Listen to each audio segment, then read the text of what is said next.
Have you ever taken a routine drive, arrived at your destination safely, and realized, I don't remember how I got here, as if somebody else was behind the wheel driving? Well, stay with me for today's episode, where we're going to talk about unconscious decision-making systems that help us focus on more important things, but can at times also feel like it's leading us instead of us leading our lives and growing. The following was recorded in front of a live studio audience at the Studio 21 Podcast Cafe. This is the United Podcast Network. Welcome to Rat Race Reboot.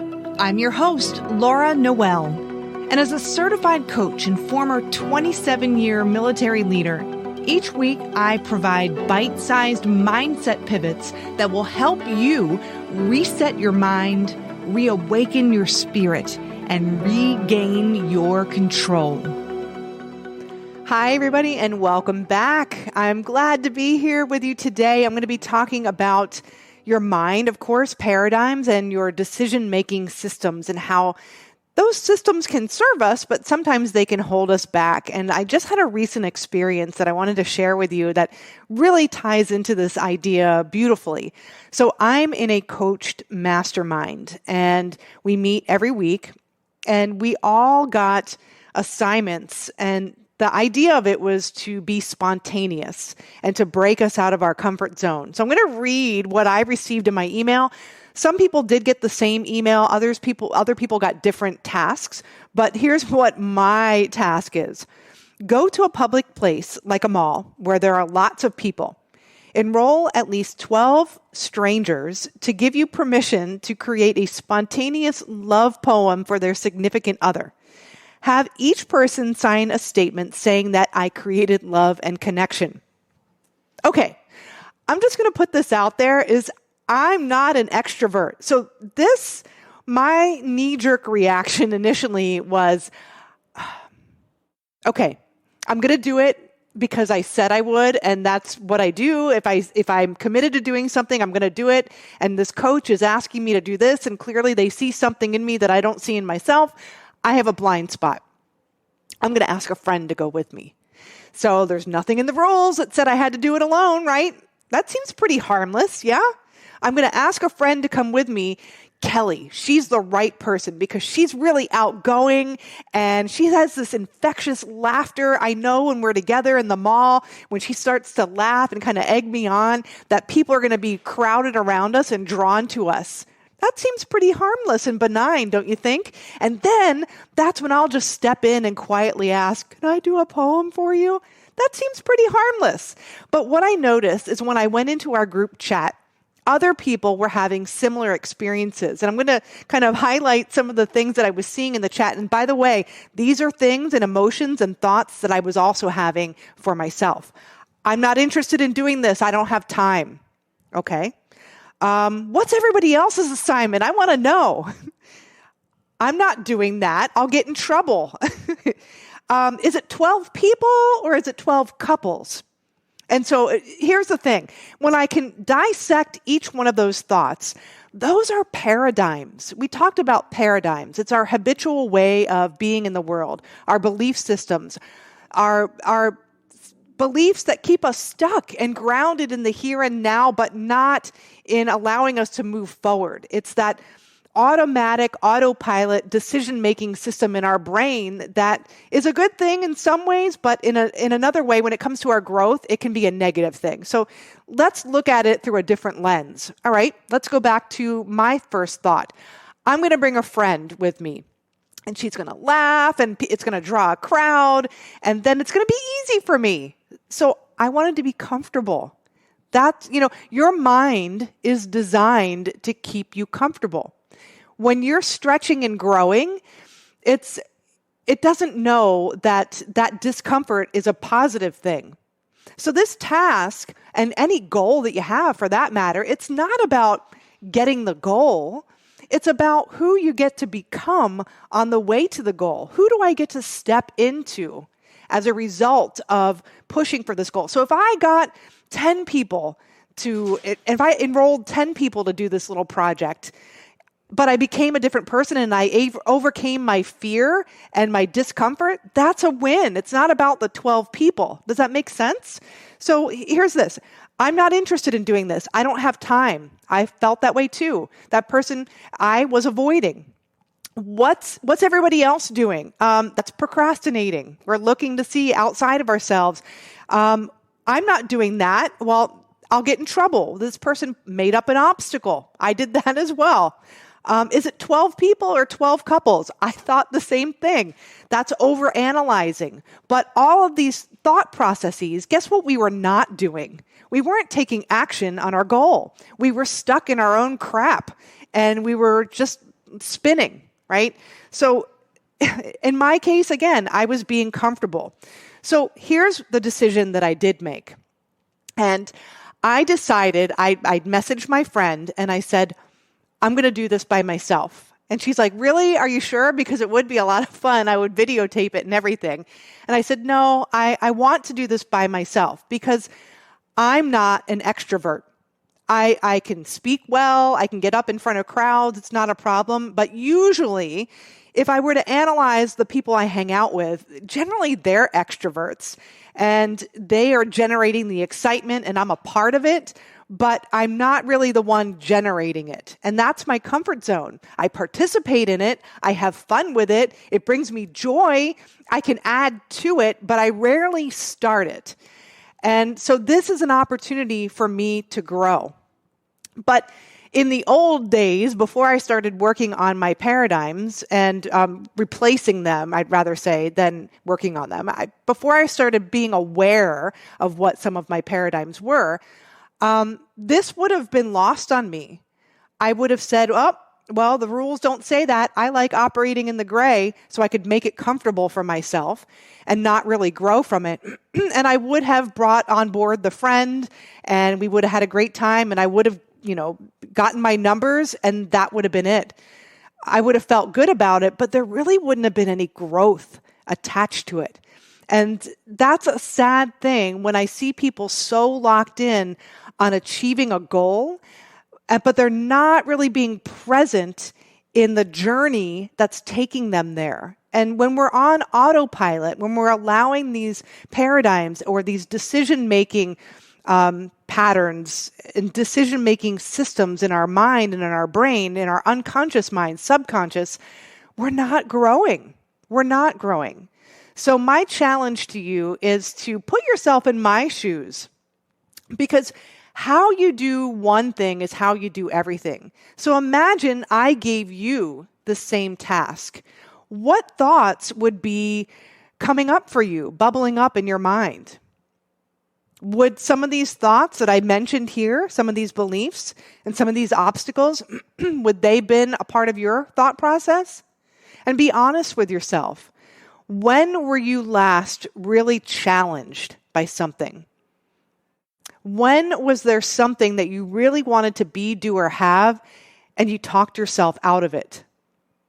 Because your paradigm, none of these reasons that were brought up, I don't have time, I'm not interested in this. What's everybody else doing? I might get in trouble. Let's find somebody to join in the fun. Those are all reasonable questions. They're reasonable concerns. And your paradigm will have you believe that's so. So there's nothing wrong with having those thoughts, but the key is to recognize when you're having them and then decide, do I want to believe this or do I want to choose something different? So I want to give you 3 things that you could do now that can help you really have the growth that you want and help you challenge yourself when you're faced with an obstacle. So here are 3 things that you can start doing now that instead of going on autopilot, that will enable you to take the wheel and lead that drive and take charge. So first is set your GPS, set the destination, have a goal. We've talked about this in one of my first episodes about setting the right kind of goal, setting a goal that's based on your wants and desires, something that is so beautiful, it's exciting and scary at the same time, and you have no idea how you're going to get there. That's a real goal. And so when these thoughts and these paradigms crop up in your mind, when you have that beautiful vision with that timeline attached to it, that's going to be more powerful than any excuse you could come up with. So set a powerful goal. And if you don't know how to do that, go back to the first few episodes and get to work on that, because that's the most important thing. Then when you're faced with a challenge or an obstacle, pause, take notice, ask yourself, how am I feeling? Is this in alignment with my goal? Is this what I want? And if not, what would I prefer? Just taking that pause, like I did in that example, I didn't do it initially, but a few minutes later before I jumped into action, I'm like, wait, what's the purpose of this goal? Do I want to keep doing the same thing over and over again, getting the same results or the same level of result? Ask yourself that. And then push through your comfort zone. Because when you do that, when you push through that fear, and we've talked about that on a previous episode too, facing your terror barrier, when you get out on the other side, you get to become somebody else. So this little exercise might seem small, it might seem insignificant, but oh my gosh, the growth that I'll get to experience when I break through that terror barrier will be incredible. You're going to have to wait until next week to see what that looks like, because I just got this assignment and these are my thoughts going through it and reading it for the first time. But I want to help you get connected right now to your vision and your goal. So let's take a few minutes to get grounded and connected with what it is you truly want and desire. And as we end most every episode, we're going to do a practice which I call taking inspired action and connecting with your inner GPS. So just begin to notice your breath and start to deepen your breath with each inhale. Slowing down, settling into your body. Maybe take a deep inhale for the count of 4. And exhaling for a count of 4. Take one more inhale. And then letting any tension melt away with your exhale. And I want you to bring to your mind something that you want to be, do, or have. Maybe it's something you've been avoiding, or a challenge, or an obstacle. And I want you to imagine that you have overcome that challenge or obstacle.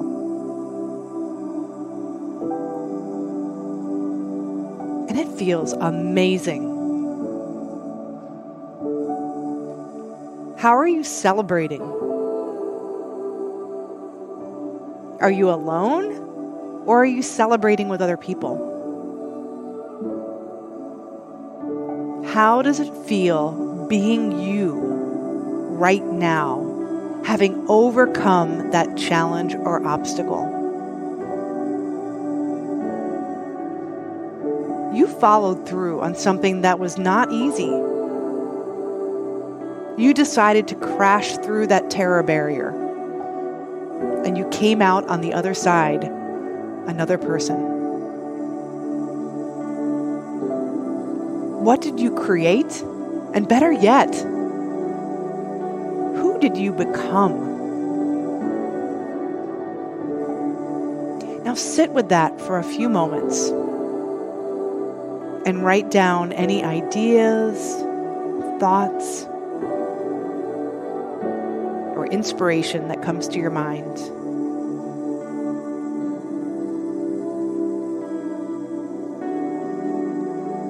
And then take action on those items.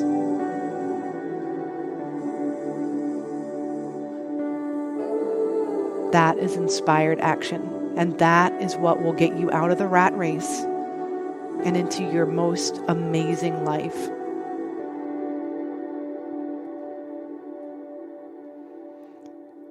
Welcome back, everybody. I'm so excited for you and what you're going to create. These are powerful little lessons that will have such a tremendous impact on your life if you do them and you do them regularly. So thank you so much for joining us. If you enjoyed today's episode, please go to ratracereboot.com and follow us on whatever channel or mode you listen to your podcast on. Also subscribe to our newsletter, get a free PDF download, and then you'll be informed of when new episodes are dropping and when we have different events and such. If you enjoyed this, also please leave a review. Whether it's a 5-star review or comments, I do read them, but that also helps get the message out there to more people. So until next time, remember, everything is created twice. First in your mind and then in physical form. And we'll see you next week. The views and opinions expressed by the hosts, guests, or callers of this program do not necessarily reflect the opinions of the Studio 21 Podcast Cafe, the United Podcast Network, its partners, or affiliates.